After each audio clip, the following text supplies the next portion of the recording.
what happens right now, they go to the hospital because they need high flow oxygen. They drop their O2 sats. When they hit the hospital, all the other therapies stop. The first offering in the recommended treatment is remdesivir. Remdesivir is an absolute killing agent. Remdesivir comes along, hits the kidneys. At the 6th dose, that's when the kidneys will fail. So they get them in the hospital, they give them 5 doses of remdesivir, and then they have them in the ICU. If they opt to go to a ventilator, then they get put on the ventilator, and that's the killer right there. And then they die there. That is the big payoff. So that's their cash cow patient right there.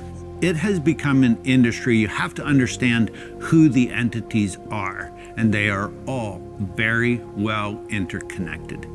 And so you have the quote unquote foundations like the Bill Gates, the Clinton Foundation, and all of them who are able to monetize the World Health Organization, the CDC, the FDA. They are all run by these entities, and they are funded by these entities. The more shots they get out there, the bigger the money. And they have actually even controlled countries in a way that they are not allowed to speak against them.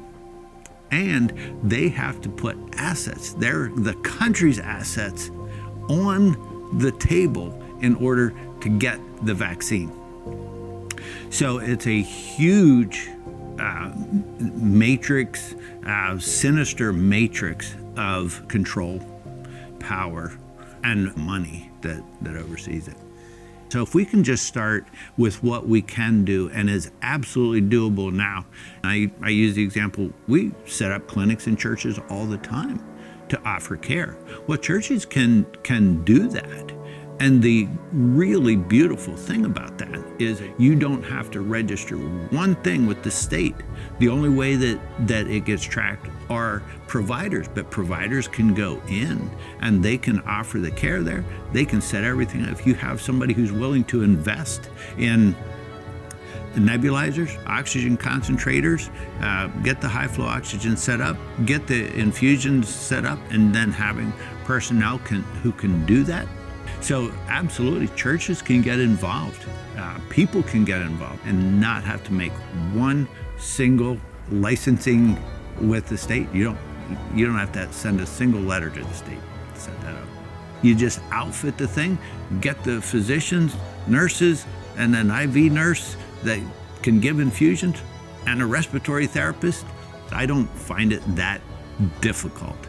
It is time consuming, but yeah, getting on board right now with these structures and getting them built up and getting them in place, that is immediately doable. And that's why if I can get one message out, anybody who's medical out there, get involved, find ways to do it. And it is on a local, there isn't a huge network out there that I can refer anybody to.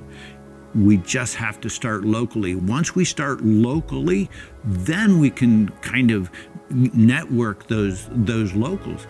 But right now, just get started locally.